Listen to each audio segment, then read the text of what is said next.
మహాలక్ష్మిని కొట్టబోయిన చక్రి ఇంట్లో నుండి వెళ్ళిపోతున్న మహా. ఇంతకు ఏం జరిగింది? అసలు మహాలక్ష్మిని చక్రి కొట్టబోవడమేంటి? మహా ఇంట్లోంచి వెళ్ళిపోతే మరి కన్నా బాధపడతాడు కదా. నిజంగానే మహాలక్ష్మి ఇంటి నుంచి బయటికి వెళ్ళిపోయిందా? ఇదంతా కూడా వీడియోలో చూసి తెలుసుకునేద్దాం. పొదరిల్లు రేపటి ఎపిసోడ్స్లో ఏం జరగబోతుందో ముందుగా తెలుసుకోవాలి అనుకుంటే వీడియోని లైక్ చేసి ఛానల్ని సబ్స్క్రైబ్ చేసుకోండి. మొత్తం మీరు చూసుకున్నట్లయితే ఇంకా మహాలక్ష్మికి ఇటు ఇంట్లో వాళ్ళు ఎవరెవరు ఏమేం పనులు చేస్తారో వాళ్ళు కేవలం అందులో మెకానిక్ అయినా సరే గొప్ప స్థాయిలో ఉన్నట్టుగానే చెప్పాడు కదా చక్రి. ఇంకా వాళ్ళ అన్నయ్య ఆర్కిటెక్ట్ అని చెప్పనేసరికి ఆర్కిటెక్ట్ అయితే ఇలాంటి పనిముట్లు వేసుకుని వెళ్ళడం ఏంటి? అసలు ఎలా ఎందుకు వెళ్తారు? ఒక తాపి మేస్త్రి వెళ్ళినట్టుగానే వెళ్తున్నాడేంటి? ఆయన కూడా చాలా సాదాసీదాగా ఉన్నాడు. నాకెందుకో అనుమానంగా ఉంది అని అనుకుని ఇంకా వెంటనే ఇదేదో తేల్చుకోవాలి, అయినా నేను జాబ్ చేయాలనుకుంటున్నాను కదా అని చక్రిని పిలుస్తుంది. బయట ఫోన్ మాట్లాడుతూ ఉన్న చక్రి కార్ తీసుకుని అప్పుడే ఇంటికి వచ్చి ఫోన్ మాట్లాడుతూ ఉంటాడు. మాట్లాడుతుండగా చక్రిని పిలిచి, మీ అన్నయ్య ఆర్కిటెక్ట్ కదా, నాకు అక్కడ ఏదో ఒక జాబ్ చూసి పెట్టరా అని చెప్పనేసరికి మీరు జాబ్ చేస్తారా అని చెప్పాను. కానీ మరి నాకు ఇన్కమ్ సోర్స్ ఉండాలి కదా, మీకు ఎంత కావాలంటే అంత నేను సంపాదించి ఇస్తానండి అనగానే నాకు ఒకరు సొమ్ము ఉత్తుగా తీసుకోవడం ఇష్టం ఉండదు, నాకు కావాల్సిన డబ్బులు నేనే సంపాదించుకుంటాను అని మహాలక్ష్మి చెప్తుంది. ఇప్పుడు ఏంటి మీకు జాబ్ కావాలా అనగానే అవును అనేసరికి సరే ఆ జాబ్ ఏదో నేను చూస్తాను అనేసరికి సరే అని ఇంకా చక్రి తన స్నేహితుడిని కలవడానికి వెళ్తాడు. ఆర్కిటెక్ట్ వర్క్ చేసే వాళ్ళ స్నేహితుడి దగ్గరికి వెళ్ళి, నా భార్య రేపు మీ ఆఫీస్కి ఇంటర్వ్యూకి వస్తుంది, కొంచెం తనకి ఏదో ఒక వర్క్ ఇవ్వ, తను చదువుకుంది అని చెప్పనేసరికి సరేరా పంపించు అని చెప్పి అంటాడు. అన్న తర్వాత మహాలక్ష్మి దగ్గరికి వచ్చి, రేపు ఇంటర్వ్యూకి రమ్మని చెప్పారు మహాలక్ష్మి గారు, మీరు వెళ్ళండి అని చెప్పనేసరికి చాలా థ్యాంక్స్ అని చాలా సంతోషపడుతుంది. ఇంకా అలా సంతోషపడిన తర్వాత మరుసటి రోజు ఉదయాన్నే మహాలక్ష్మి రెడీగా ఉండమని చెప్పనేసరికి మహాలక్ష్మి రెడీగా ఉంటుంది. చక్రి వచ్చి కారులో తీసుకుని వెళ్తాడు. వెళ్ళిన తర్వాత ఇక్కడే ఇంటర్వ్యూ, నాకు ఒక ట్రిప్ ఉంది, నేను వెళ్తున్నానని మహాలక్ష్మికి అంటే తనకు డబ్బులు అవసరం అవుతాయి కదా, సో తను ఇంటర్వ్యూకి వెళ్ళమని చెప్పి అక్కడి నుంచి చక్రి వెళ్ళిపోతాడు. ఎందుకంటే అక్కడ ఉంటే మళ్ళీ ఏవైనా క్వశ్చన్స్ వేస్తుందేమోనన్న భయంతో. వెళ్ళిపోయేసరికి మహాలక్ష్మి లోపలికి వెళ్తూ ఉండగా అక్కడ చూస్తాడు ఎవరిని, మాధవని చూస్తుంది మహాలక్ష్మి. చూసేసరికి ఇదేంటి పెద్ద ఇక్కడున్నాడు అని చెప్పి అనుకుంటూ ఉండగా అటుగా ఒక అతను వెళ్తూ ఉండగా ఎక్స్క్యూజ్ మీ అని చెప్పి పిలిచేసరికి ఏంటమ్మా ఏం కావాలి ఆయన అని చెప్పాను. కానీ ఆయన మా మేస్త్రి, ఇక్కడంతా కూడా చేసేది తనే, తనొక తాపీ మేస్త్రి, మా దగ్గర నుండి వర్క్ చేసి ఇల్లు అది కట్టించేది తనే అని చెప్పి అనేసరికి ఒక్కసారిగా మహాలక్ష్మికి షాక్ అవుతుంది. అంటే తను ఆర్కిటెక్ట్ కాదా అని చెప్పాను. కానీ అక్కడ వేరే అతను చదువుకున్న అతను వచ్చి, ఆర్కిటెక్ట్ ఏంటి మేడం, తను మేస్త్రి అంతే, తను ఇల్లు కడతాడు, ఆర్కిటెక్ట్ కాదు అని చెప్తాడు. చెప్పేసేసరికి మహాలక్ష్మికి ఏం చేయాలో అర్థం కాదు. చక్రి చెప్పినవన్నీ కూడా అబద్ధాలే అన్న ఆలోచనకు వస్తుంది. ఎందుకంటే మహాలక్ష్మికి చక్రి చెప్పుకొచ్చినవన్నీ కూడా అబద్ధాలే కదా. తను ఒక్కొక్కటి అనుభవపూర్వకంగా తెలుసుకుంటుంది. ఇంకా అలా తెలుసుకునేసరికి అంటే నా పెళ్లి విషయంలో చక్రి నిజంగానే అబద్ధం చెప్పాడు. నాకు పెళ్ళి ఆపి అక్కడ పోలీస్ స్టేషన్కి తీసుకువెళ్ళి నా మెడలో కావాలని చక్రి తాళి కట్టాడు. అబద్ధం చెప్పి నన్ను మోసం చేశాడు అని ఎంతగానో బాధపడుతుంది. ఇంకా అట్నుంచి అంటే ఇంటర్వ్యూ కూడా వెళ్లకుండా ఇంకా అది బాగా బుర్రలో పెట్టేసుకుని తను ఒక దిగ్భ్రాంతికి లోనైపోతుంది. ఇంకా అలా దిగ్భ్రాంతికి లోనైపోయి ఏం మాట్లాడకుండా అక్కడి నుంచి తను వెళ్ళి ఒక టెంపుల్లో కూర్చుని ఉంటుంది. టెంపుల్లో కూర్చుని ఉండేసరికి మహాలక్ష్మి గారు అని ఫోన్లు చేస్తాడు. ఫోన్ ఒకటి కొనుక్కుంది కదా, ఫోన్ చేసేసరికి ఫోన్ లిఫ్ట్ చేయదు. ఇదేంటి ఈవిడ ఎక్కడికి వెళ్ళింది ఏంటి అని చెప్పి అనుకుంటాడు. అనుకునేసరికి ఇంకా ట్రిప్కి వెళ్ళిన చక్రికి వాళ్ళ స్నేహితుడు ఫోన్ చేస్తాడు. అదేంట్రా, నీ వైఫ్ ఇంటర్వ్యూకి వస్తుంది అని చెప్పావు, అందుకనే నేను బయటికి వెళ్లకుండా ఇక్కడే వెయిట్ చేస్తున్నాను. మరి నీ వైఫ్ రాలేదేంటి అనగానే, రాలేదా, ఏం మాట్లాడుతున్నావురా అనగానే, నేనెందుకు జోక్ చేస్తాను, తను నిజంగానే రాలేదురా అని చెప్పనగానే, రాకుండా ఎక్కడికి వెళ్ళింది మహాలక్ష్మి అనుకుంటూ చుట్టూ అంతా చూస్తూ ఉంటాడు. ఎక్కడ చూసినా మహాలక్ష్మి కనిపించదు. మహాలక్ష్మి కనిపించకపోయేసరికి ఇదేంటి, మహాలక్ష్మి ఎక్కడికి వెళ్ళిపోయింది అంతా వెతికి ఒక గుడిలో కూర్చుని ఉంటుంది మహాలక్ష్మి. గుడిలో కూర్చుని ఉండేసరికి చక్రి అక్కడికి వెళ్తాడు. ఏంటి మహాలక్ష్మి గారు ఎక్కడ ఉన్నారు అనగానే, నేను ఇక్కడ ఉండకపోతే ఎక్కడ ఉండమని చెప్తారు, నన్ను ఎంత మోసం చేస్తారని కలలో కూడా అనుకోలేదు అని మాట్లాడుతుండగా, కలలో కూడా అనుకోలేదా, నేనేం మిమ్మల్ని మోసం చేశాను, అసలు మీరు మీ విషయంలో నేను ఏం తప్పు చేశాను అనగానే, మీరు చెప్పినవన్నీ అబద్ధాలే, మీ అన్నయ్య ఆర్కిటెక్ట్ అని చెప్పారు, మీ అన్నయ్య అక్కడ తాపి పని చేస్తున్నాడు, పెళ్లి విషయంలో కూడా నన్ను పెళ్లి నుంచి తప్పించాలంటే వేరే చేయొచ్చు, కానీ మీ మనసులో ఏదో దురుద్దేశం ఉంది, అందుకనే కావాలని నన్ను పోలీస్ స్టేషన్కి తీసుకువెళ్ళి మరీ పోలీస్ స్టేషన్లో నిలబెట్టారు. ఇంకా అలా పోలీస్ స్టేషన్లో నిలబెట్టి నా జీవితాన్ని నాశనం చేసి నా మెడలో తాళి కట్టారు. ఈరోజు నేను మా నాన్నకి దూరం అయిపోయాను. మా నాన్నకు ఫోన్ చేసినా నన్ను చీకొడుతున్నారు. నేను తన కూతుర్నే కాదు, తన కూతురు చనిపోయింది అంటూ మా నాన్న ఈరోజు నా మనస్సు నొచ్చుకునేలా బాధపడుతున్నాడంటే దానికి కారణం మీరే. మీ వల్లే ఈరోజు నాకు ఈ పరిస్థితి వచ్చింది. నేను ఎంత బాధపడుతున్నానో మీకేం తెలుసు అంటూ మాట్లాడేసరికి, నేనేం తప్పు చేశాను, మిమ్మల్ని సేవ్ చేయడం కోసమే కదా అనగాని, సేవ్ చేయాలంటే వేరే రకంగా కూడా సేవ్ చేయొచ్చు, కానీ మీరు నా మెడలో తాళి కట్టి సేవ్ చేయాలనుకున్నారు. అది చాలా తప్పు. మీరు చాలా పెద్ద తప్పు చేశారు. నా విషయంలో తప్పు జరిగింది అని ఎంతగానో బాధపడుతూ ఉంటుంది మహాలక్ష్మి. బాధపడడం కాదు, అది కాదు మహాలక్ష్మి గారు అనగానే, మిమ్మల్ని ఒక అమ్మ పెంచుంటే మీకు ఆ విలువేంటో తెలుసుండేది, ఆడపిల్ల మనసేంటో, ఆడపిల్ల బాధ ఏంటో మీకు తెలుసుండేది. మీకు అసలు తల్లి లేదు, ఇంట్లో చెప్పే అక్క చెల్లెళ్ళు ఎవరూ లేరు, అందరూ మగవాళ్ళే ఉన్నారు. తాగుబోతు తండ్రి, ఇంటిని పట్టించుకోరు.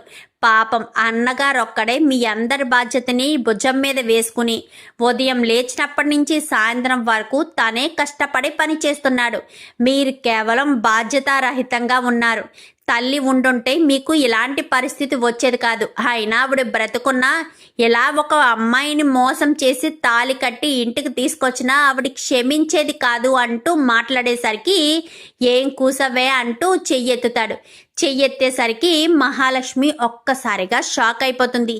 ఛ అనుకుంటూ ఇంకా కారు స్టార్ట్ చేసి హారన్ కొట్టేసరికి మహాలక్ష్మి కాస్త వచ్చి కారులో కూర్చుంటుంది. కారులో కూర్చునేసరికి చక్రి స్పీడ్గా పోనిచ్చి ఇంకా సరాసరి ఇంటి దగ్గర ఆపి చాలా ఫోర్స్గానే కారు దిగి లోపలికి వెళ్ళిపోతాడు. వెళ్ళిపోయేసరికి ఈ లోపు కన్నా వదిన ఎక్కడికి వెళ్ళిపోయింది అని బాధపడుతూ ఉంటాడు.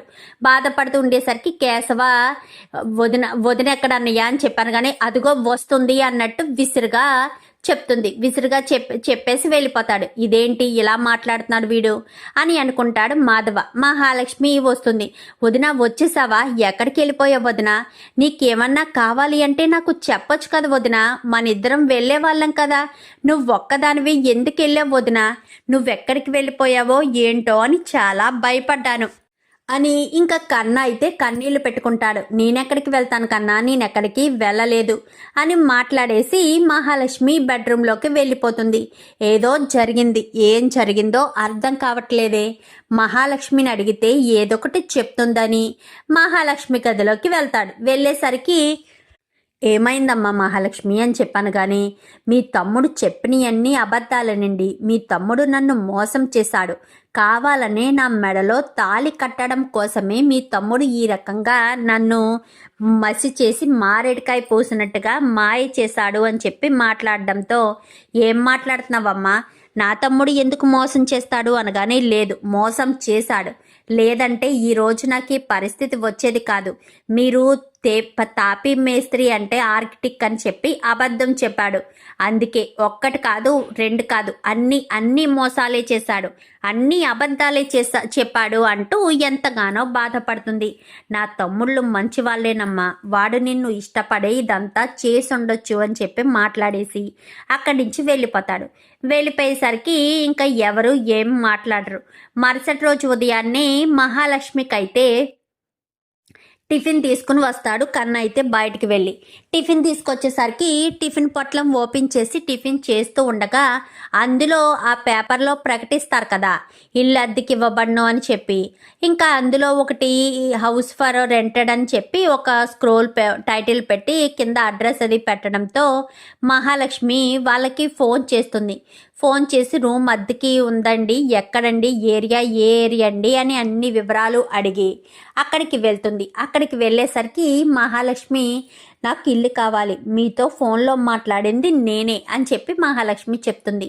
అవునమ్మా, సింగిల్ రూమ్ మాత్రమే ఉందమ్మా అని చెప్పాను, కానీ పర్వాలేదండి, నాకు సింగిల్ రూమ్ అయినా పర్వాలేదు, మీకు ప్రతి నెల నేను రెంట్ పే చేస్తాను, ఇదిగోండి అడ్వాన్స్ అని చెప్పి అడ్వాన్స్ కూడా ఇచ్చి ఎప్పుడు వస్తావమ్మా అనగాని రేపే వస్తాను అని చెప్తుంది. చెప్పేసరికి సరే అని చాలా సంతోషంగా మహాలక్ష్మి ఇంటికి వచ్చేస్తుంది.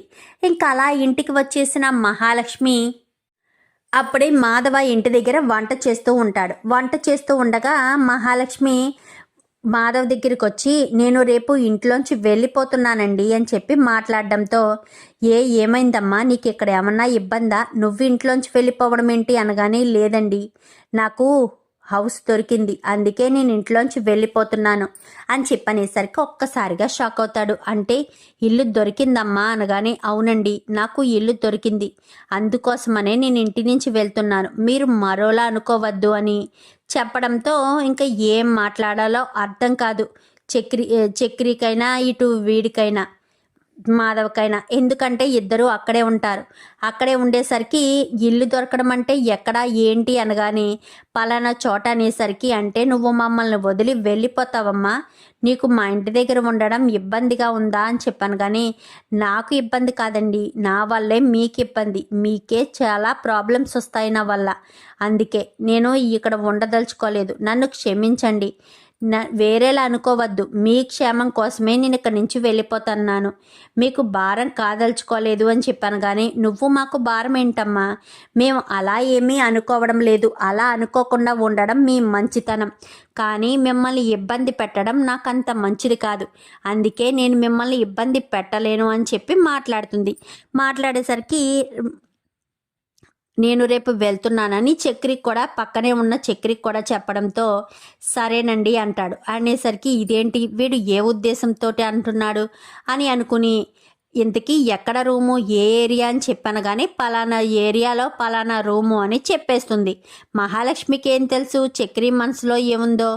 చెప్పేసేసరికి ఇంకా చక్రి సరాసరి అక్కడికి వెళ్తాడు.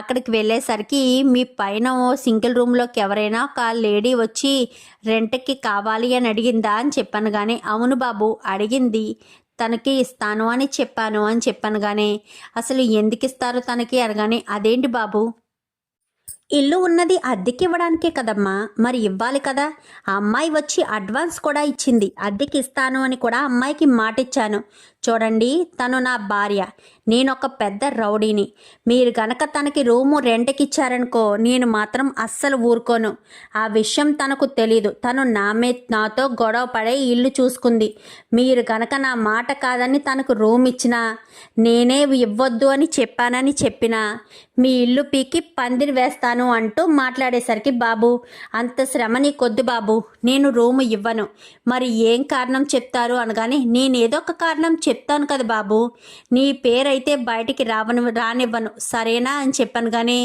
రేపు ఉదయం వస్తాము అర్థమవుతుందా అనగాని అలాగే బాబు, రేపు ఉదయం రండి, నేను ఆ అమ్మాయికి ఏం చెప్పాలో అదే చెప్తాను, దయచేసి నా ఇంటిని కానీ ఏం చెయ్యొద్దు బాబు అని చెప్పాను. కానీ అలాగే నేను చెప్పినట్టు కనుక జరగకపోవాలి అప్పుడు చెప్తాను మీ పని అని ఇంకా చక్రి అయితే చెప్తాడు. చక్రి చెప్పేసరికి మరుసటి రోజు ఉదయాన్నే మహాలక్ష్మి బయలుదేరి వెళ్తుంది. అక్కడికి వెళ్ళడానికి రెడీ అయ్యేసరికి చక్రి గారు వెళ్దామా అని చెప్పాను. కానీ ఆ పద వెళ్దాం అనగానే అన్నయ్య వదిన బయటికి వెళ్తున్నారా అని చెప్పనగాని అవును అని చెప్పి కేశవకు చెప్తుంది. మాధవకేమో ఇంట్లోంచి వెళ్ళిపోతున్నాను అని చెప్తుంది. ఎందుకంటే నేను ఇల్లు చూసేసుకున్నాను, ఇంకా నేను ఇంట్లో ఉండి మిమ్మల్ని ఇబ్బంది పెట్టలేను, నేను అక్కడ ఒక ఇంటిని చూసుకున్నాను, దయచేసి నేను వెళ్ళిపోతాను అని అక్కడ తనకు చెప్పడంతో ఇంకా ఏం మాట్లాడకుండా బాధపడుతూనే ఉంటాడు మాధవ తనలో తను. మహాలక్ష్మి అయితే చక్రితో కలిసి బయలుదేరి హౌస్ దగ్గరికి వెళ్తుంది. హౌస్ దగ్గరికి వెళ్ళేసరికి మహాలక్ష్మి లగేజీ కూడా ఉండదు. ఇంట్లో మహాలక్ష్మికి సంబంధించినవి డ్రెస్సులు అవేమి కూడా ఉండవు. అవేమి కూడా ఉండకుండా తీసుకుని వెళ్ళిపోతుంది మహాలక్ష్మి. ఇంకా సరాసరి ఆ ఇంటికి వెళ్ళేసరికి ఇంటి వానరు అమ్మా మహాలక్ష్మి అని చెప్పి పిలుస్తాడు. పిలిచేసరికి చెప్పండి అంకుల్ అనగానే ఈ ఇల్లు నీకు ఇవ్వాలని అనుకోవడం లేదమ్మా, మాకు సంబంధించిన కొన్ని వస్తువులు అక్కడ దాచుకోవాలనుకుంటున్నాము. నిన్ననే నా భార్య ఆ ఇంటిని ఎవరికి రెంట్కి ఇవ్వద్దు అని చెప్పిందమ్మా. నేనే ఉదయాన్నే నీకు రెంట్కి ఇచ్చేసాను కదా, ఆ విషయమే చెప్తే ఇంకా వాళ్ళు రాలేదు కదండి, అందులో మనకు కావాల్సిన కొన్ని ముఖ్యమైన వస్తువులు దాచిపెట్టాలి, ఆ రూమ్ని ఎవరికి ఇవ్వద్దండి అని చెప్పింది. అదే విషయం నీకు చెప్తున్నానమ్మా. ఇక్కడ రూము ఇవ్వలేను, నువ్వు ఇదిగో అమ్మా నువ్వు ఇచ్చిన అడ్వాన్సు ఏమీ అనుకోకమ్మా, వేరే చోట ఎక్కడైనా సరే రూము ఉందేమో వెతుక్కో అమ్మా అని చెప్పనేసరికి అలాగేనండి అని చెప్పాను. కానీ ఏమనుకోకమ్మా, సారీ నిన్ను ఇబ్బంది పెట్టినందుకు అనగానే అయ్యో పర్వాలేదు, మీరు ఏయో వస్తువులు వేసుకుంటాను అని అంటున్నారు కదా, పర్వాలేదండి నాకేమీ ఇబ్బంది లేదు అని మహాలక్ష్మి బయలుదేరిపోతుంది. ఇంకిక్కడ కన్నా వస్తాడు, కాలేజీ నుంచి ఇంటికి వస్తాడు. ఇంటికి వచ్చిన కన్నా వచ్చేటప్పుడు మహాలక్ష్మి కోసమని ఒక గిఫ్ట్ తీసుకుంటాడు. చిన్నది వాచ్ టైప్ ఉంటే తను పాకెట్ మనీ అంతా దాచి వదినికి గిఫ్ట్ ఇవ్వాలి అని ఒక వాచ్ తీసుకుంటాడు. అది చాలా బాగా తనకి నచ్చుతుంది. నచ్చి వాచ్ వదినికి గిఫ్ట్ ఇద్దాము, పెళ్ళికి కూడా వదినికి నేనేమీ గిఫ్ట్ ఇవ్వలేదు కదా, ఎందుకంటే మహాలక్ష్మి అంటే చాలా ఇష్టపడుతున్నారు కదా, తనను అభిమానించడం అదంతా చేసి వల్ల గిఫ్ట్ తీసుకుని సరాసరి వదిన అని గదిలోకి వెళ్ళి చూసేసరికి గదిలో బీరువాలు ఉంటాయి కదా, గోడలకున్న బీరువాలన్నీ ఓపెన్ చేసి ఉంటాయి. అందులో మహాలక్ష్మికి సంబంధించిన బట్టలు కానీ తన వస్తువులు కానీ ఏమీ ఉండకపోవడంతో మిగిలినవన్నీ కూడా వెతికి చూస్తాడు. అసలు మహాలక్ష్మికి సంబంధించింది ఏది లేకపోవడంతో ఏడ్చుకుంటా బయటకు వచ్చేస్తాడు కన్నా. అయితే ఇంకా అలా ఏడ్చుకుంటూ బయటకు వచ్చేసేసరికి ఏమైందిరా కన్నా, ఏం జరిగింది అనగానే వదిన లేదన్నయ్య, వదిన ఇంట్లోంచి వెళ్ళిపోయిందన్నయ్య, వదినికి సంబంధించిన అసలు ఏ వస్తువులు లేవన్నయ్య ఇంట్లో, వదిన బట్టలు వదినికి సంబంధించిన ఏమీ లేవు, వదిన ఇంటికి రాదా అన్నయ్య, మన ఇంట్లో వదిన ఉండదా అన్నయ్య, వదిన ఇంట్లో అడుగు పెట్టాక అమ్మలా అనుకున్నాను, ఇప్పుడు వదిన కూడా వదిలేసి వెళ్ళిపోయిందా అన్నయ్య అంటూ ఎంతగానో బాధపడుతూ ఏడుస్తూ ఉంటాడు. ఇంకా కన్నా అయితే ఏంటన్నయ్య మాట్లాడవేంటి, నిజంగానే వదిన వెళ్ళిపోయిందా అని కేశవ్ కూడా అడుగుతాడు. నీ చేతిలో ఏంట్రా అనగానే వదిన కోసం గిఫ్ట్ తీసుకున్నానన్నయ్య, నేను ఎవరినైనా హర్ట్ చేస్తే వాళ్ళకు గిఫ్ట్ ఇచ్చి సారీ చెప్పడం అలవాటు, వదిన్ని నేను బాధ పెట్టాను కదా, అందుకే వదిన కోసం గిఫ్ట్ తీసుకున్నాను, నేను వదిన కోసం చిన్న వాచ్ తీసుకున్నానన్నయ్య, అవి నేను దాచుకున్న డబ్బులన్నయ్య అని చెప్పాను. కానీ వీళ్ళిద్దరూ మహాలక్ష్మి మీద ఎంత ప్రేమ పెంచుకున్నారు, మహాలక్ష్మి ఇంట్లోంచి వెళ్ళిపోయింది అన్న విషయం వీళ్ళకి నేను ఎలా చెప్పాలి, ఇప్పుడు మహాలక్ష్మి తిరిగి ఇంటికి రాదు, వీడు ఎంతగానో బాధపడుతున్నాడు కన్నా, మహాలక్ష్మి గురించి ఆలోచిస్తూ ఉంటాడు కన్నా, ఇప్పుడు ఏం చేయాలి, మహాలక్ష్మిని ఎలా వెనక్కి తీసుకురావాలి అని ఆలోచిస్తూ ఉండగా ఈలోపు చక్రి కారు వస్తుంది. చక్రి కారు రావడంతో మహాలక్ష్మి ఉండిపోయి చక్రి ఒక్కడే వచ్చుంటాడు. ఇప్పుడు వీళ్ళు అడిగే ప్రశ్నలకు చక్రి ఇంకెన్ని అబద్ధాలు చెప్తాడో, ఇంకెంతగా మోసం చేస్తాడో అని అనుకుంటూ ఉండగానే మహాలక్ష్మి కూడా కారులోంచి దిగి వస్తూ ఉంటుంది. ఒక్కసారిగా మాధవ్ చూసి షాక్ అవుతాడు. ఇదేంటిది, మహాలక్ష్మి రూమ్ ఎక్కడో చూశాను అని కదా రూమ్ కోసం వెళ్ళిపోయింది, మరి ఇప్పుడు మళ్ళీ తిరిగి వచ్చిందేంటి, అంటే ఇల్లు కోసం వెళ్ళలేదా, లేక అక్కడ కూడా వీడేదైనా చేశాడా, పాపం మహాలక్ష్మికి రూమ్ దొరకకుండా ఏదైనా వెధవేషాలు వేశాడా ఏంటీడు అని అనుకుంటూ మాధవ వదిన వదిన అనుకుంటూ ఇద్దరు కూడా పరుగున వెళ్తారు. ఎవరు? కేశవ, కన్నా. ఎక్కడికి వెళ్ళిపోయావు వదిన? ఏమైపోయావు? నువ్వు కనిపించకపోయేసరికి నాకు చాలా భయం వేసింది వదిన. నీ వస్తువులు కూడా అక్కడ ఏమీ లేవు. నువ్వు ఎటు వెళ్ళిపోయావో ఏమైపోయావో అని నాకు చాలా భయంగా అనిపించింది వదిన. ప్లీజ్ వదిన, నన్ను వదిలి వెళ్ళొద్దు వదిన. మా అమ్మ నా చిన్నప్పుడే నన్ను వదిలి వెళ్ళిపోయింది. నువ్వే మా అమ్మవి అనుకున్నాను. నన్ను వెళ్ళొద్దు వదినా, నన్ను వదిలి వెళ్ళొద్దు వదినా, ప్లీజ్ వదినా అంటూ మాట్లాడుతూ ఏడుస్తూ ఉంటాడు. ఎక్కడికి వెళ్ళను కన్నా, ఇక్కడే ఉంటాను, నువ్వు బాధపడకు, నువ్వు వేడవద్దు అని చెప్పాను. కానీ ఇదిగో వదినా, నీకోసమే ఈ వాచి తీసుకున్నాను అనగాని, వాచియా? నువ్వు చదువుకుంటున్నావు కదా కన్నా, అప్పుడప్పుడు మా అన్నయ్య ఇచ్చిన డబ్బులు నేను దాచుకున్నాను వదిన. ఈరోజు నీకు ఈ గిఫ్ట్ కొనడానికే అయ్యుంటుంది, అందుకే నీకు వాచి ఇస్తున్నాను అని వాచి ఇస్తాడు. ఇంకా కేశవ్ అయితే కప్పిస్తాడు. కప్పించి, నన్ను క్షమించొదిన, ఆ రోజు వీళ్ళే ఎవరో చేశారు అని అనుకుని నేను సీరియస్ అయ్యానే తప్ప మీరైతే అస్సలు సీరియస్ అవ్వను. నన్ను క్షమించండి వదిన, అది నేను తెలియక చేసిన తప్పే కానీ తెలిసి మిమ్మల్ని బాధ పెట్టాలని చేసిన తప్పు కాదు. అది మీరు అర్థం చేసుకోండి ప్లీజ్ వదినా అని చెప్పనేసరికి, నేను ఆ విషయం అప్పుడే మర్చిపోయాను కేశవ. ఎందుకంటే నువ్వేమీ కావాలని అనలేదు కదా. ఎవరికైనా నిద్దట్లో నీళ్లు పోస్తే అలానే కోపం వస్తుంది, అంతెందుకు నాకు అలానే కోపం వస్తుంది. ఆవేశంలో నేను మా అమ్మని మా నాన్నని అయినా తిట్టేస్తాను, నువ్వు తిట్టడంలో తప్పులేదు అని చెప్పాను. కానీ అయితే మీకు నా మీద కోపం లేదు కదా వదిన అని చెప్పనేసరికి, ఏ కోపం లేదు. అయితే ఈ కప్పు తీసుకోండి వదిన. అన్నయ్య, వదినికి ఈ కప్పులోనే కాఫీ పెట్టి ఇవ్వు రోజు.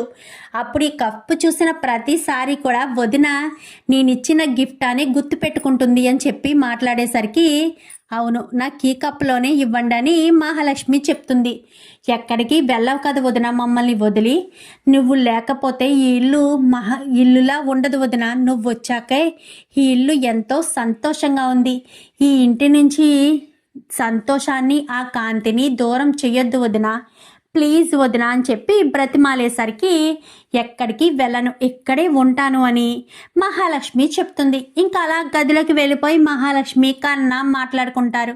ఇంకా చక్రి హ్యాపీగా ఫీల్ అయ్యేసరికి, ఏం చేసావురా మళ్ళీ అనగానే, ఏం చేయమంటావన్నయ్య, మహాలక్ష్మిని ఇంటి నుంచి పంపించుకోవడం నాకు ఇష్టం లేదు. ఏదో ఒకటి చేసైనా మహాలక్ష్మిని ఆపాలి అనుకున్నాను, ఆపేశాను అని చెప్పాను. కానీ నువ్వు చాలా పెద్ద ప్రాబ్లంలో ఇరుక్కుంటున్నావురా. ఉండి కొలది ప్రాబ్లం చాలా పెద్దదవుతుంది, అది నీకు అర్థం కావట్లేదు. తర్వాత చాలా సమస్యలు వస్తాయి. ఒకరి మీద ఒక్కసారి నమ్మకం కోల్పోతే అది మళ్ళీ తిరిగి రావడానికి చాలా సమయం పడుతుంది.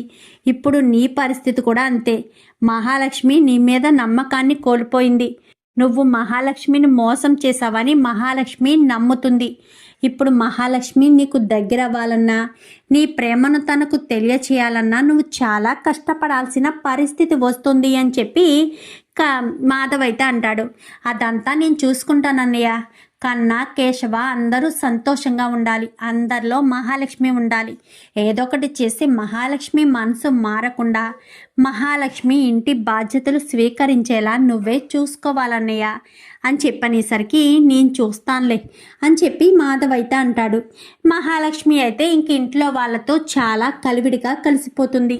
ఇంకా చక్రి, ఇటు కేశవ మహాలక్ష్మితో ప్రతిరోజు గంటల తరబడి మాట్లాడుతూ చాలా సంతోషంగా తన జీవితాలను అయితే కొనసాగిస్తూ ఉంటారు. మహాలక్ష్మి ఇంకిక్కడే ఉండిపోతుంది. జాబ్ ట్రయల్స్ చేద్దామన్నా కానీ జాబ్ సర్టిఫికెట్స్ లేవు కదా, ఆ సర్టిఫికెట్స్ కోసమైనా సరే ఏదో ఒకటి చేయాలి, నేను జాబ్ చేయాలి అని మహాలక్ష్మి చాలా బలంగా అయితే అనుకుంటుంది. మరి మహాలక్ష్మికి సర్టిఫికెట్స్ ఎలా వస్తాయి?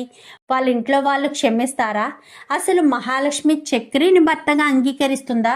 చూద్దాం మరి రాబోయే ఎపిసోడ్స్లో ఏం జరగబోతుందో. ముందుగా వీడియో నచ్చితే లైక్ చేసి ఛానల్ని సబ్స్క్రైబ్ చేసుకోండి.